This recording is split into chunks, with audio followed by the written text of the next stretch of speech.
Hello everyone, आज हम बात करेंगे कुछ टर्मिनोलॉजी के बारे में। इक्विटी एंड डेट देखेंगे and long term capital gain, short term capital gain देखेंगे। देखिए, कंपनी को स्टार्ट करने से पहले दो तरीके से पैसा लेना पड़ता है, एक इक्विटी हो गया और एक डेट हो गया। तो एक पहले इक्विटी समझते हैं। देखिए, जैसे एक पर्सन है, उसने कंपनी स्टार्ट की XYZ लिमिटेड। अब इसने अपने 1000 रुपीज़ से एक कंपनी स्टार्ट की, तो इसके पास तो एक 100% है कंपनी का स्टेक। मीन्स अब ये कंपनी के बारे में डिसीजन ले सकता है, उस पर पूरा कंट्रोल है उसका। तो अब इसको पैसे की रिक्वायरमेंट्स हुई, तो ये एक पर्सन इसको इक्विटी अपना डायल्यूट करके पैसा लेने का है। तो एक पर्सन क्या किया, उसको 1000 रुपीज़ दिए उसको, और 1000 रुपीज़ की रिक्वायरमेंट्स हुई, तो एक पर्सन उसको 1000 रुपीज़ दे के, अब देखिए इसको क्या करना है, टोटल अमाउंट हो गया 2000 रुपीज़ कंपनी के पास। तो ये क्या किया, अपना जो स्टेक है ये अपना 50% कर लिया और इसको 50% स्टेक दे दिया। मीन्स 1000 इसका इन्वेस्टमेंट है, 1000 इसका इन्वेस्टमेंट है, तो दोनों मिलके टोटल हुआ है 2000। तो इसके पास 50% है कंपनी का, इसके पास 50% है।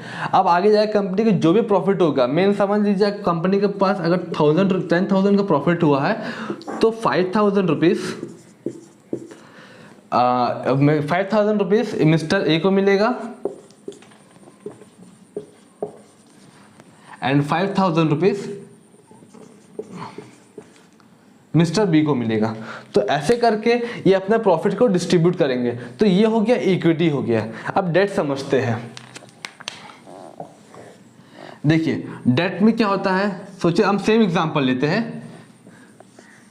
ये कंपनी है XYZ, मिस्टर ए, तो इसने 1000 से कंपनी स्टार्ट की। अब इसको पैसे की रेस है, लेकिन इसको अब अपना स्टेक नहीं बेचना है। कंपनी का जो अपना स्टेक है 100% कंट्रोल है इसके पास, तो ये इसको सेल नहीं करना है बस, लेकिन इसको पैसा चाहिए। तो अब ये क्या करेगी, एक पर्सन को डेट इशू करेगी। डेट क्या होता है, it is a type of loan, जिसको हम लोन बोलते हैं। देखिए, जैसे कि आप 200 रुपीज़ अगर रिक्वायरमेंट्स है, तो ये पर्सन से उसने 200 रुपीज़ लिए, ओके, और 200 रुपीज़ दिया। अब इसको कुछ इंटरेस्ट देना पड़ेगा। देखिए, जैसे 200 रुपीज़ एट द रेट 10%, 10% के हिसाब से अब इंटरेस्ट मिलेगा इसको। और समझ लीजिए ईयर 5 ईयर्स के लिए। मतलब आज अगर ये कंपनी XY मिस्टर बी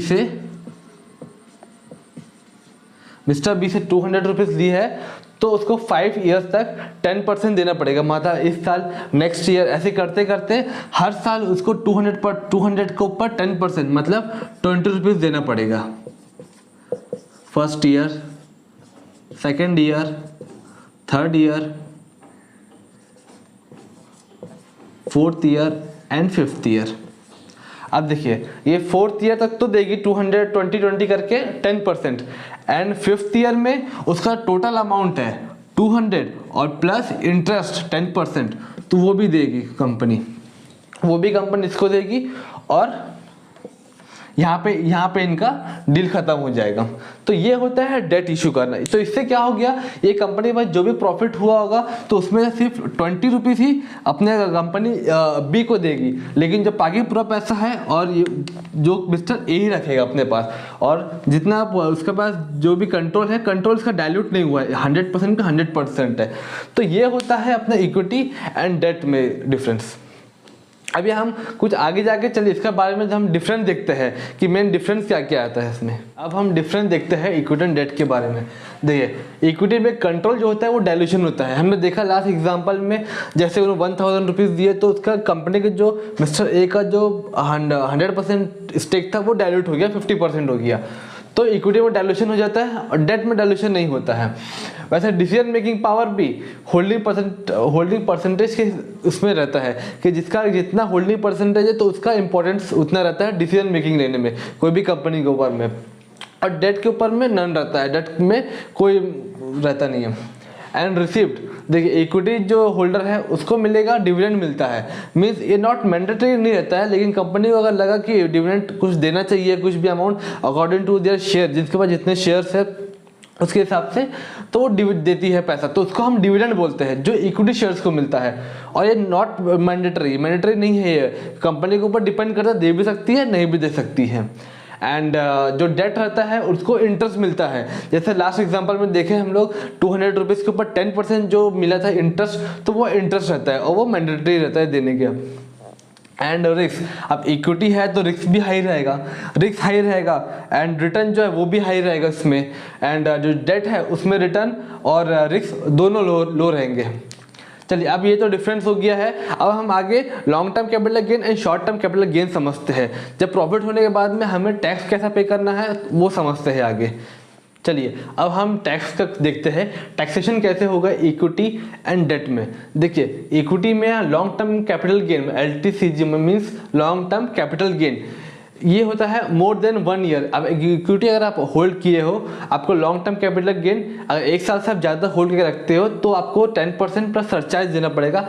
अगर आपका इनकम जो प्रॉफिट हुआ है आपका वो 1 लाख से अबव हुआ है तो, और उसके नीचे हुआ है तो नहीं देना पड़ेगा आपको। और इन डेट में जो होता है लॉन्ग टर्म आपका 3 ईयर्स चल जाता है, मीन्स मोर देन 3 ईयर्स जाने से आपको लॉन्ग टर्म में टैक्स देना पड़ेगा 20% with indexation. 20% with indexation means क्या होता है, आपको यहाँ इन्फ्लेशन का बेनिफिट मिलेगा। जो भी आपको प्रॉफिट हुआ है उसमें आप जो उस टाइम को जो इन्फ्लेशन चल रहा है उसको आप माइनस करके फिर बाकी जो अमाउंट बचा है उसके ऊपर आप 20% देंगे। मीन्स आपको पैसा पूरा मिलेगा लेकिन आपको यहाँ पे थोड़ा इन्फ्लेशन का बेनिफिट मिल जाएगा। इन्फ्लेशन को आप माइनस करके फिर बाकी जो 20 प्रॉफिट जो है उसके ऊपर 20% पे करना पड़ेगा। अब short term capital gain equity में होता है लेस देन 1 ईयर। अब more than 1 year long term है तो short term 1 year, less than 1 year, तो उसमें आपको 15% डायरेक्ट पे करना पड़ेगा। 15% जो प्रॉफिट होगा उसके ऊपर आपको पे करना पड़ेगा। एंड डेट में लेस देन 3 ईयर्स में आपको शॉर्ट टर्म देना पड़ेगा, मीन्स 20% देना पड़ेगा। अगर आप कोई इनकम कर लेते हो, आप कोई जॉब पर्सन हो, आपके पास स्लैब रेट है, आप इनकम टैक्स देते हो तो आपके स्लैब रेट के हिसाब से आपको कट होगा वो। तो ये हुआ आपका long term capital gain and short term capital gain equity and debt में। चलिए, अब समझते हैं हम फेस वैल्यू क्या होता है। देखिए, face value means value of the 1 share of the company. Share का कोई एक जो वैल्यू रहता है उसको बोलते हैं हम फेस वैल्यू। नॉर्मली जो होता है ये फेस वैल्यू कंपनी का ₹1, 2, 5 एंड 10, ये जो 1, 2, 5 एंड 10 मोस्टली कंपनी का यही फेस वैल्यू रहता है। देखिए, कोई भी कंपनी का अगर प्राइस है, समझ लीजिए कोई भी कंपनी का शेयर प्राइस है अगर 100 रुपीज़ एंड उसका फेस वैल्यू 10 है, और बात तो मीन्स बाकी जो 90 रुपीज़ से जो डिफरेंस है वो आपका सिक्योरिटी प्रीमियम में जाता है। मीन्स सिक्योरिटी प्रीमियम का एक अलग अकाउंटिंग होता है जो कंपनी बोनस शेयर देने के लिए, बायबैक करने के लिए वहाँ पैसा यूज़ करती है। तो वो अभी जो बाकी जो 10 जो है वैल्यू है वो कंपनी का मेन एक शेयर का वैल्यू होता है, और बाकी जो 90 रुपीज़ जो हो गया है वो कंपनी का सिक्योरिटी प्रीमियम जाता है। आज हमने इक्विटी एंड डेट के बारे में डिफरेंस देखा, and long term capital gain देखे, एंड फेस वैल्यू के बारे में हमने आज सीखा है। चलिए, आज आई होप आपको वीडियो अच्छा लगा हो तो प्लीज़ लाइक करिए, शेयर करिए एंड सब्सक्राइब करिए। Thank you.